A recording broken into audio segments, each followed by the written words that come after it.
Hello, and welcome to another episode of the Working Conversations podcast, where we talk all things leadership, business communication, and trends in organizational life. I'm your host, Dr. Janel Anderson. In a recent article by the Washington Post, it was highlighted that a staggering $30 trillion in baby boomer wealth is projected to be predominantly controlled by women. This significant shift in wealth ownership is not just a statistical anomaly. It's a seismic societal transformation with far-reaching implications for the economy, business, and, of course, the workforce. But what does that mean for the future of work? How will this redistribution of wealth impact industries, workplace dynamics, and financial strategies? To unpack these questions and more, I've invited a seasoned financial expert who specializes in wealth management. My guest today is Karen Coyne, a certified financial planner, which is an earned designation that is a formidable accomplishment to earn. She is a strategic wealth advisor with Clarity Planning, an independent office of Raymond James. She hosts the podcast, Money Without Math, The End of Financial Anxiety, which I highly recommend. And she is also a foodie and a wine enthusiast like me. Karen, welcome to the show. Thanks so much for having me, Janelle. I am so excited to dive into this conversation. This is so important for us to understand and anticipate and just really get our minds around. Yes, and it's something that, I hear about regularly in my universe, but I'm really curious about if people are hearing the same message outside of my universe. I don't get the sense that people are aware that this shift is happening. So I Yeah, love that and we're that's having exactly this why I wanted to have you conversation. on the show to talk about this, Mhm. because I concur 100%. I don't think that it is being talked about as widely in the rest of the world outside of the financial Mhm. planning community. So can Yep. you provide us with an overview of the current landscape regarding this transfer of wealth, particularly in the Yes. context of these $30 trillion baby boomer dollars that are being talked about? Yes. So, in broad brushstrokes, assets are expected to increase from 87 trillion today to over 140 trillion by 2030 in general, across the board. Okay. Of which about half of that, let's call it 64 trillion, is investable assets. So, outside of, like our primary residence. And these numbers I'm pulling from a Deloitte study. Millennials will see the fastest increase in this period of time, which makes sense. And then, of course, my Gen X brethren will see an increase. And until then, the baby boomers are expected to still hold the majority of the wealth in the United States. But McKinsey, in particular, pointed out in their 2020 study that women stand to control about 30 trillion by 2030, which, like you said, is a seismic shift and pretty unprecedented. And that 2030 is not that far from now. No, it's not. It's right No, around the corner. no. And so I feel like, like I said, I mean, I feel like I talk about these things in my universe, but is it permeating that bubble? Because we need to get the message out for so many reasons, which I'm sure we'll talk about today. Because yeah, that's just around the corner. That's a lot of money, and there are a number of implications, which I'm looking forward to discussing. All right. So what are the key drivers behind this? I mean, why is this happening? Mostly through inheritance. So as you know, the older boomers are passing. That wealth is passing to the next gen, and again, the largest recipients stand to be Gen X and millennials, and we're already starting to see this happen. So part of me wonders if it will be something that happens, slowly, and then all of a sudden, which I won't be surprised if we end up kind of experiencing that. Yeah, I wouldn't be surprised either, because as we think about even just the impact of baby boomers retirement or their anticipated retirement that was happening literally a couple of decades ago. We were Yep. anticipating all these baby boomers retiring, and then of course we had the Great Recession, and so people hung on longer, and then they were about to retire, and then we had the pandemic, and so people hung on longer. Just this uncertainty in the world makes people hang on to their jobs longer. And so anyway, we saw that happening, and now the impact of those retirements, and then as you say, the inheritance and that transfer of wealth is going to be fascinating. So, Mhm. how does this trend intersect with some broader discussions of gender equality, women's empowerment, not only in the financial realm, but as we think about society as a whole? Okay. So, I was thinking about this in preparation for our conversation today, and the first thing that I thought about is this could be an opportunity for a lot of women for the first time in their lives, or at least the first time in many years in their lives, to ask, what do I want? What do I actually want for my life? For after years of putting themselves last, caring for, growing children and a growing family, accommodating a spouse and their studies, their career, caring for aging parents, right? And you and I are probably about the same age, and we probably have friends that are going through this. You might be going through this yourself. I have a mother who's aging and I have young children. The biggest thing that I see is that, if you have a windfall, or even if it's not, say, a windfall, but an amount of money that can make your life a little bit easier and give you some breathing room, that can be a prompt to just say, what do I want? Do I want to continue not just with this work, but this relationship that I'm in? Am I okay with my health as it is? If I'm anticipating that I'm going to live longer, how can I make improvements to my life? I don't wanna keep living the way that I've been living, perhaps overweight, stressed out, not sleeping well. So I think it's going to be profound in a number of different ways. And by the way, that question, which you may know, "What do I want?" It's really difficult to answer. Really difficult. A simple question and very difficult to answer. It is very difficult to answer. And I mean, I think there's so many different ways in which it can be answered. As you mentioned, is this the relationship I want to be in? Is this the job I want to be in? I was also thinking of housing. If somebody comes into a windfall and, as they're thinking about aging in place and thinking about like where they're currently living, is that where they want to live? Whether that comes Yes. down to the actual dwelling or even the part of the country or the world that they're living in. Exactly. Yeah, that's a great point. Yes, and So I think that falls under the umbrella that I think about as looking for purpose, looking for joy, looking for fulfillment, all these different ways that might shift lives, from location to work, relationships. And I think with work in particular, I think about, if I'm a woman, again, I'm in the situation, maybe I've just inherited some money where now I have a little bit of breathing room. Maybe it's enough to make me pause and kind of think about these questions. What do I want in my life? Um, if I'm not feeling seen and heard at work, am I really inclined to stick around? I think as employers, this really calls for an audit of sorts. How are we really embracing and accommodating, of course, all of our people, but in anticipation of this change, are there adjustments that we need to make? Have we been hearing from some of our employees and some of our women employees in particular about things that they want to see in terms of changes to the workplace that maybe we've been slow to respond to? Maybe we need to revisit that because there could be, I think, some shifts where people are not feeling seen, heard, valued, and it's not just about money, it's not just about money at all.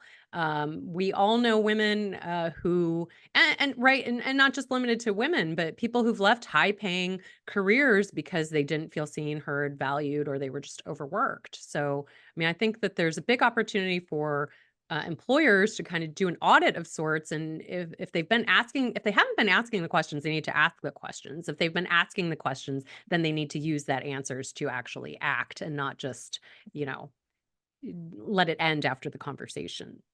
yeah, so as employers are thinking about attracting and retaining let's say mid-career, mid to senior career women, because those were the people who are, as I'm understanding it, stand to inherit this wealth in the next, say, 5 to 10 years.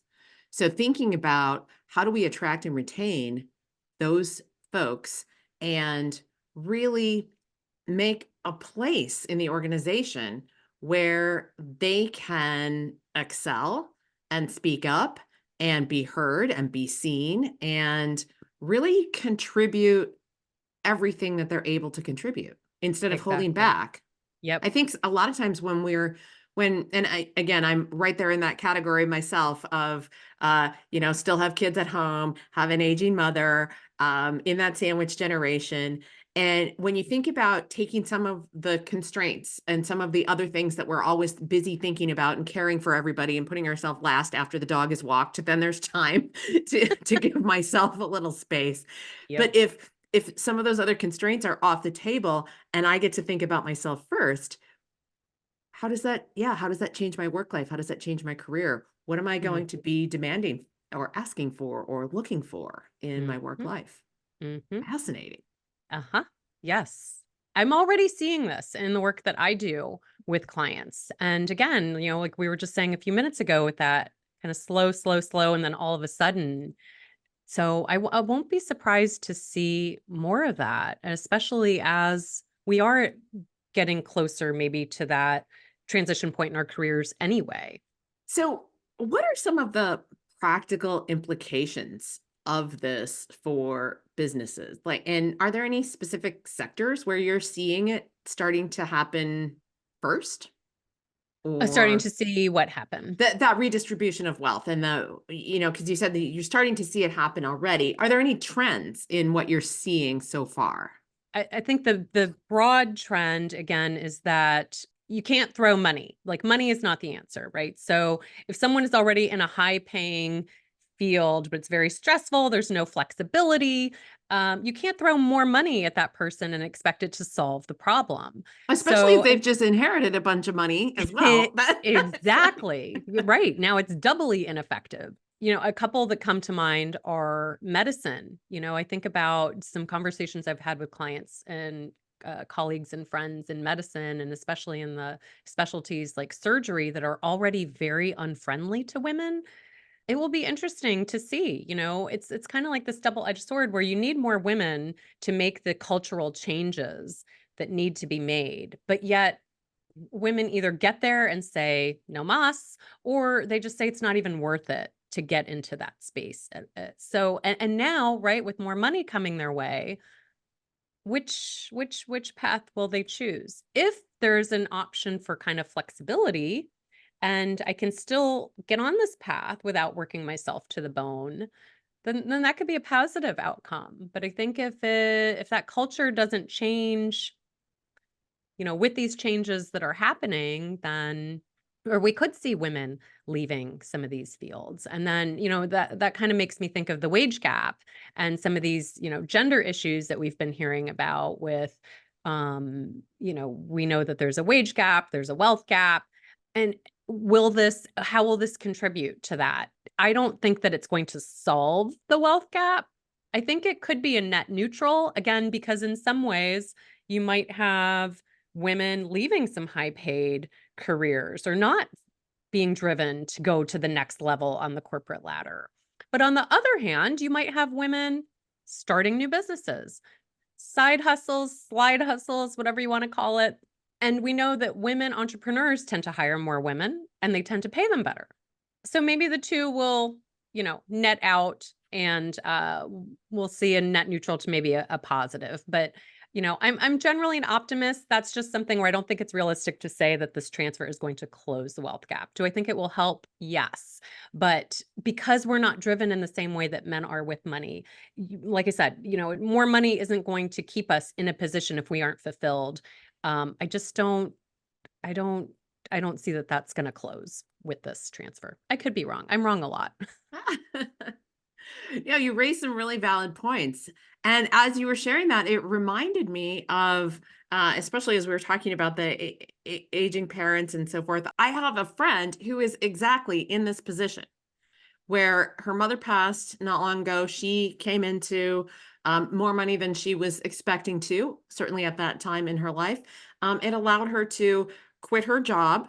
She took a 1 year sabbatical. She bought a new house in a Hmm. different geographic location where she could be closer to some other relatives and extended family that are still around. And she took that 1 year sabbatical to really think about how did she want to contribute in the rest of her career? What was going to be next in her career?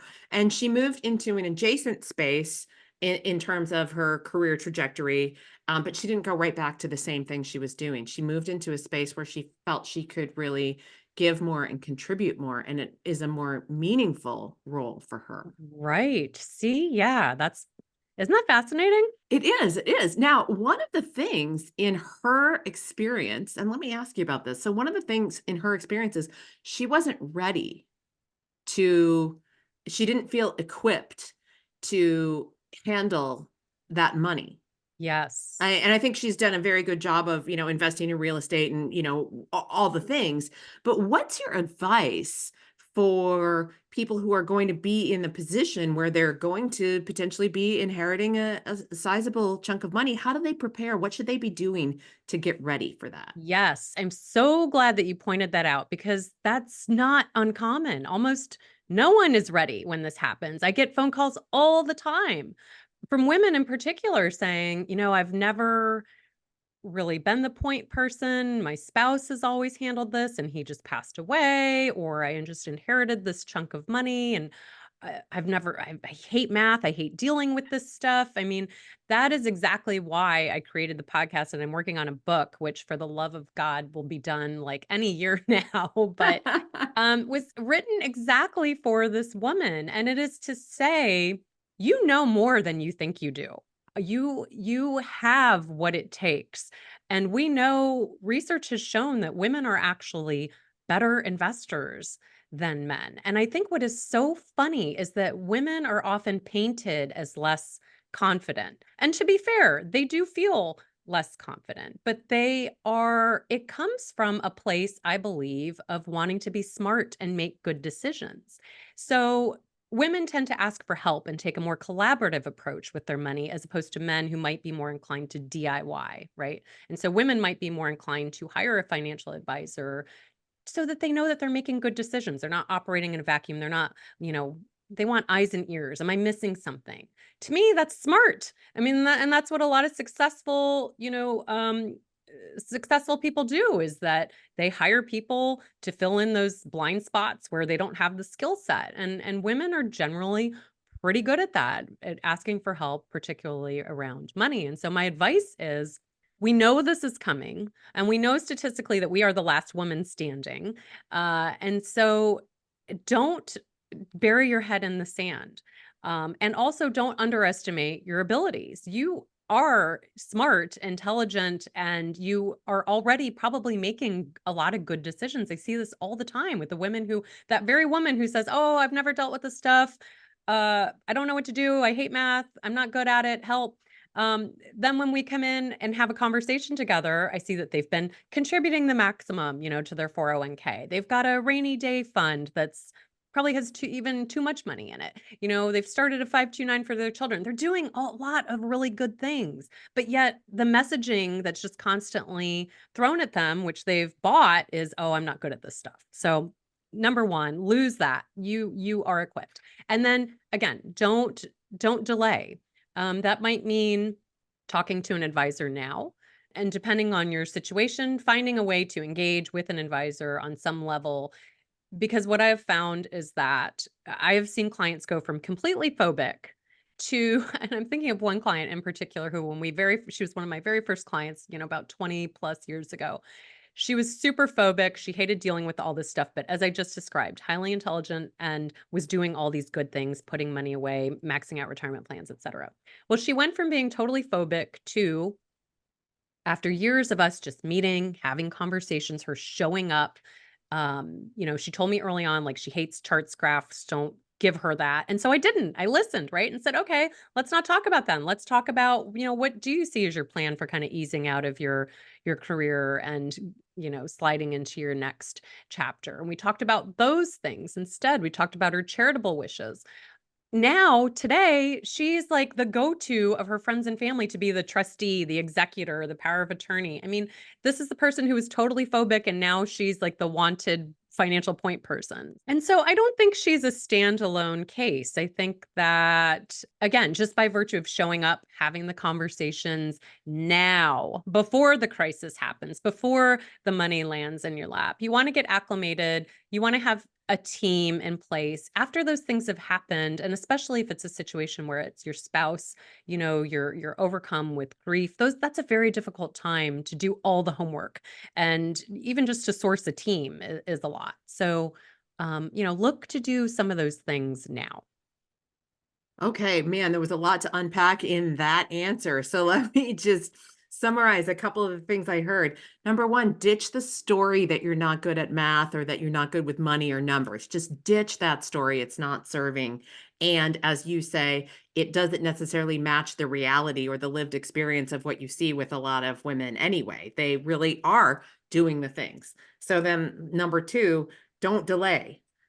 Don't delay in maxing, whether it's maxing out your 401k contribution, setting up those accounts for the kids' education funds, any of those things.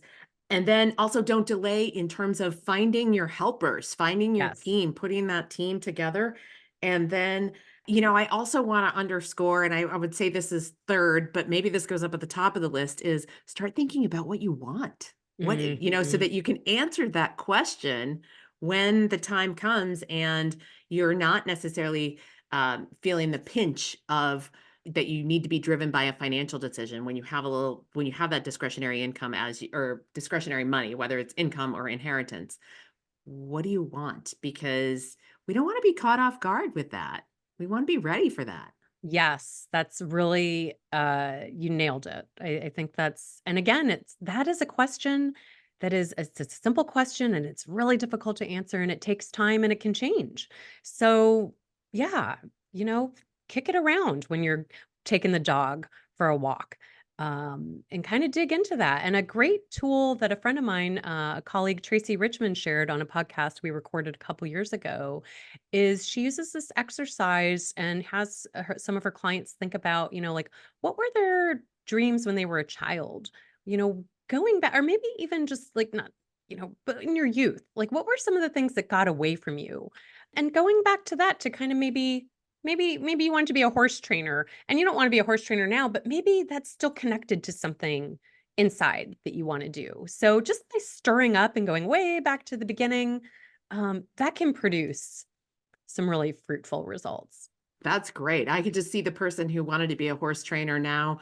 Maybe they're not even going to buy their own horse. Maybe they are going to work with, I know there are life coaches who work with equine therapy and horses and so on. So, I mean, maybe there's just some avocation or personal fulfillment enrichment that they could do that taps back into something that goes, yeah, like you said, all the way back to their childhood. Exactly. And I think like what I've found in, my own career, in like your career where you have these seemingly disparate, paths, but then at some point in time, they actually end up all being connected. And I think that exists for a lot of us. And so, yeah, when we get to this stage where we're ready for our next, kind of runway, where's that going to take us? We can look at some of these different pieces and go, oh, what is that common thread? What is that fabric? And like you said, there's something that will tie it and connect it together. Yes. Yes. Well, when you think long term about this, what do you think the longer term consequences of this trend is going to be? How might it continue to reshape how we think about work, women's roles in work, and gender roles, all of the things? Yeah, this is where it gets really interesting. I mean, one thing that comes to mind is that women tend to be more charitable, more generous, and they also tend to support women's causes with their charitable dollars. And so, that is going to be impactful. That is going to be impactful if they're supporting more women's research around, for example, whether it's menopause, like we were talking about earlier, or if it's around women entering fields like STEM, financial services, closing wealth gaps. I think it's going to be very impactful.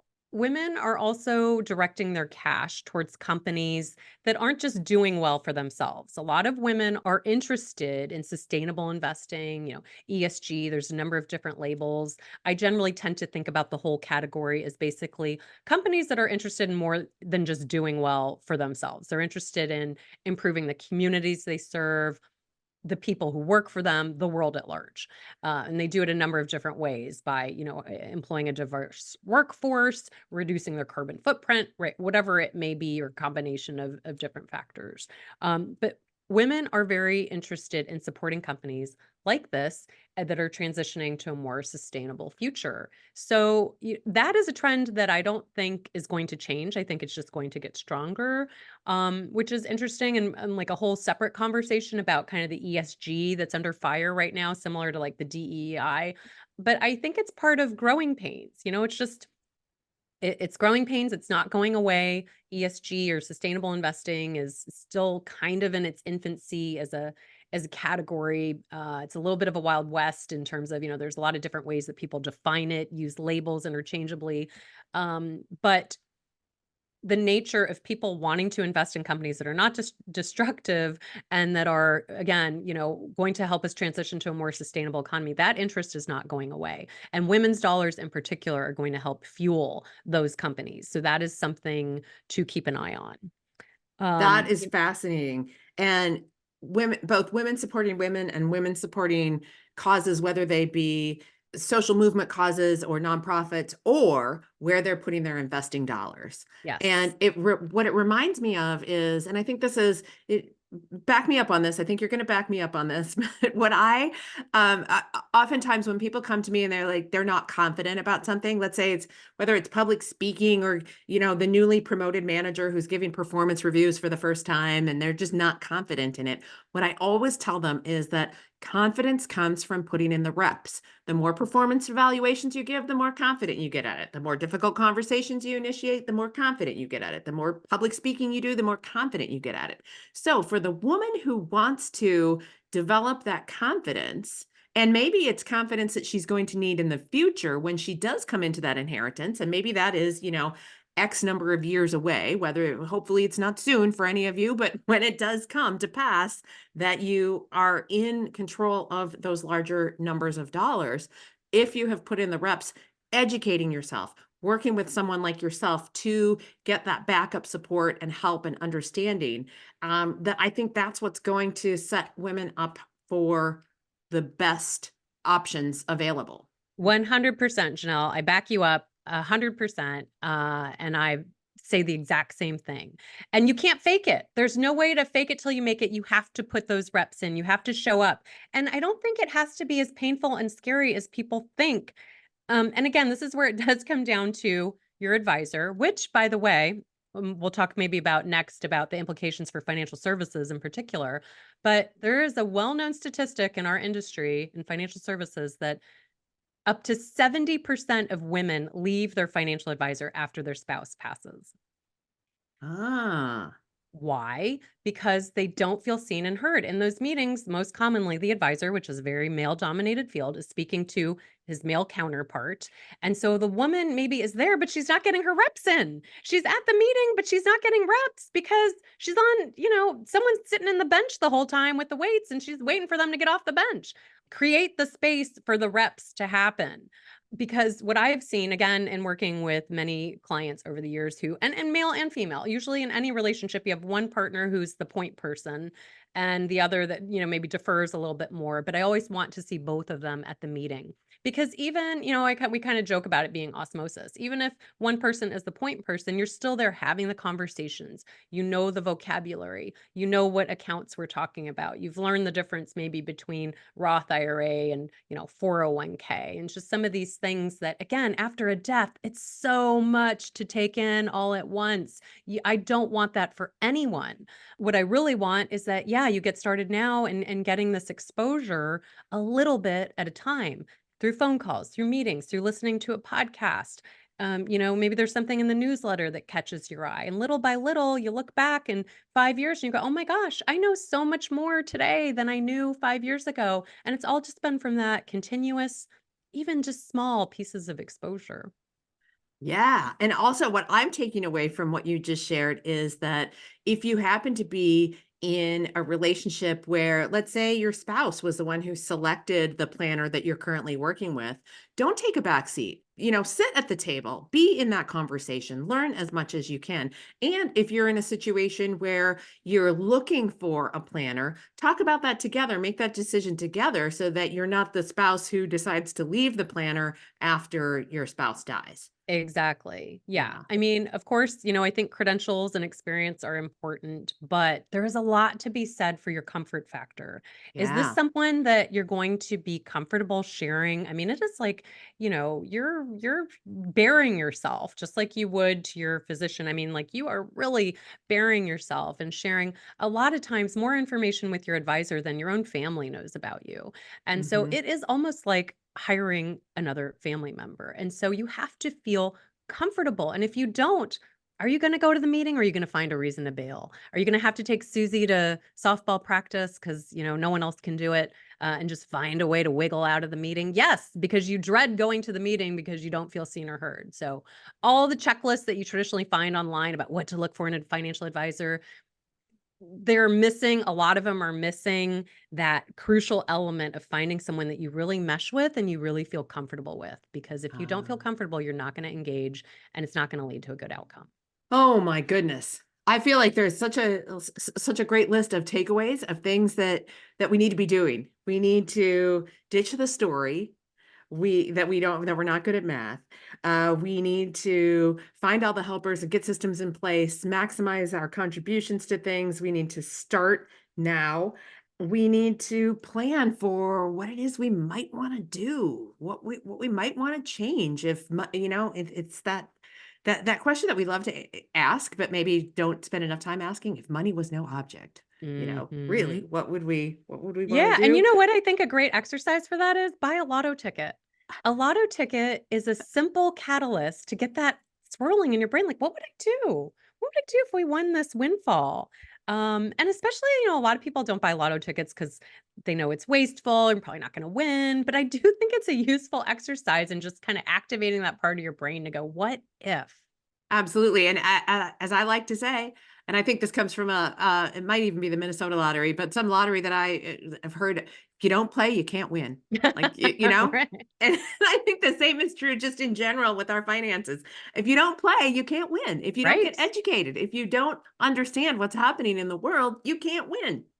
Mm. Yep. Oh, Karen, thank you so much for this wide-ranging, very enlightening conversation. I am so excited to actually take this on myself. All the things that we've been talking about here. Yeah, Mm. and with the caveat of don't feel like you have to do it all, right? And maybe it's not reasonable for you to max everything out right now. I'm not saying you have to max everything out, but what I'm saying is with regards to the maxing is you're probably already doing a lot of the right things. So don't underestimate that. Absolutely, absolutely. And I think for me, what this has also piqued in my curiosity is, the next time I see an attention-grabbing headline like the one I mentioned at the top of the show, it's like dig into that. Read that article, see where that takes me. What else can I learn from that about the broader trends that are shaping the economy and specifically how that's going to impact me? Mhm. Wonderful. Well, where can my listeners go to learn more about you and, quite frankly, to learn from you? Well, I have a podcast called Money Without Math on Spotify. You can learn more on the website moneywithoutmath.com. I'm working on a book which, it encapsulates some of these messages that we've talked about today, and I'm way behind schedule, so we'll keep you posted on when that will come out. And you can follow me on social. I'd love to hear from you and interact with you. You can just search Karen Coyne, CFP. That's Coyne, Coyne. All right. And we will link those up in the show notes as well, especially to Karen's podcast, so that you can go learn more from her. Remember, my friends, the future of work is not only about technology, it's about the values we uphold, the communities we build, and the sustainable growth we strive for. We need to keep exploring, keep innovating, and keep envisioning the remarkable possibilities that lie ahead. As always, stay curious, stay informed, and stay ahead of the curve. Tune in next week for another insightful exploration of the trends shaping our world. Until next time, my friends, be well.